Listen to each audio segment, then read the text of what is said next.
start us. Finn, firstly, the roof was going to be closed despite what we were led to believe beforehand. Is that good news from your perspective? For me personally, it doesn't change too much. I was at Racing for 5 years. They've got an indoor stadium, so I'm pretty used to it. I think the weather conditions changed over the week, so that's why it's now closed. So I think it'll make for an exciting, fast, free-flowing kind of game of rugby tomorrow. It will mean it gets slightly greasier inside with the humidity, but that'll be both teams under the same conditions. So whether it's open or closed, I think it doesn't change too much.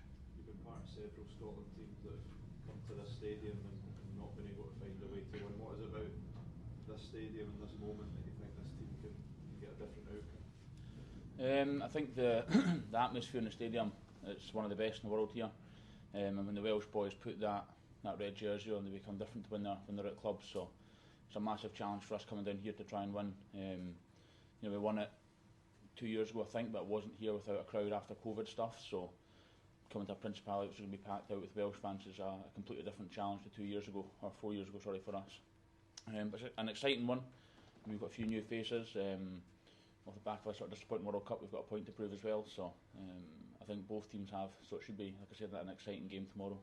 It's an inexperienced Wales team. A lot of people making Scotland favourites. Does that add any pressure, and what are you expecting from a Wales team that maybe people aren't as familiar with? I think Six Nations, there's a few changes with all the teams, whether that's players or management, and that makes it exciting this year, even more so than other years. I think there'll be players looking to cement their future in the Welsh team tomorrow, and they'll be looking to put on a show for the coaches. So that makes them even more dangerous. If it's a team that's regularly there, that you can kind of preview, roughly what they're going to do, it makes it slightly easier for us defensive and attacking wise to kind of create a game plan. Whereas tomorrow we've kind of focused on ourselves, as we don't know what the Welsh team's going to bring. So that it makes it a different sort of challenge for us, but again an exciting one for us to come down here and try and beat a raw kind of Welsh team. Finn, you've left here with regrets before.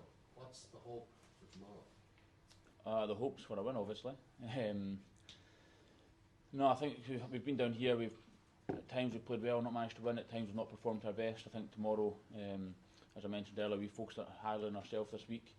So for us to put a good performance out there and start a tournament well is the aim, and ideally that's getting a win.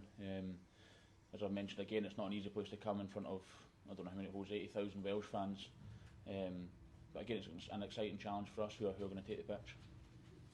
Talk about the importance of self-belief. Scotland having self-belief till the game 12 months ago in Murrayfield.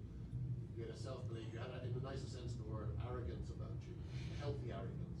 Do you need to bring that kind of self-belief, that healthy arrogance to the pitch tomorrow? Yeah, I think we all have to bring that, belief in ourselves, more so than arrogance. We can't take this Welsh team lightly at all. They're brilliant players at club level, and when they come to Wales and put the international top on, it's a different team you face, obviously. So yeah, I think we've got to come here with full belief and confidence in ourselves, but we know that we need to start this game as quick as we can to try and take the crowd out it and to try and get our foothold into the game early on. And the crowd is an important factor, isn't it? Once the Welsh team get up ahead of steam, that crowd becomes engaged and becomes incredibly loud. It's possibly the loudest crowd in the world. Yeah, I would agree with that. I think I've played here a few times, so there's quite a few boys in the team that won't have ever played here before, with a full house with the roof closed. So it's going to be a new experience for quite a few boys in our team. So I think for me, again, building that belief and that confidence and finding a way if things don't go right to get back to what we've trained this week and last week, and just get on to that next job and have that focus if the game's not going as planned. But also if it is going as planned, to make sure we keep resetting, we keep coming back to what we've spoken about this week, and we don't get too carried away. As everyone knows in sport, it can change really quickly with the crowd here. If they get into the game, they can have an influence on obviously the Welsh team. Our boys that aren't maybe used to it, the referees potentially. You never know what 80,000 Welsh fans can create and can do tomorrow. So for us, it's about just being focused on our job and making sure we come here confident. Have you spoken to the guys who haven't experienced this before about the crowd and the need to deal with the crowd? We've not mentioned it yet. I think with the roof closed, it's something we're definitely going to have to mention. With the roof open, it's an amazing atmosphere, but with the roof closed, it'll be even louder. So that's something we might bring up to tonight. But that's probably for me, just to pick up with certain players and just have a kind of casual chat with them and sort of let them know what it's potentially going to be like, and just to be themselves. I think that's the main thing. They'll embrace it, they'll enjoy it, they'll have a different experience to me. So them be themselves, be confident, and go out there and have some fun. Especially for the new caps on the bench. For them, never played. Well, Alex played for England, but they never played for Scotland before. So for them to make sure that they're ready for the challenge that awaits and that they have fun out there. Who do you think are favourites?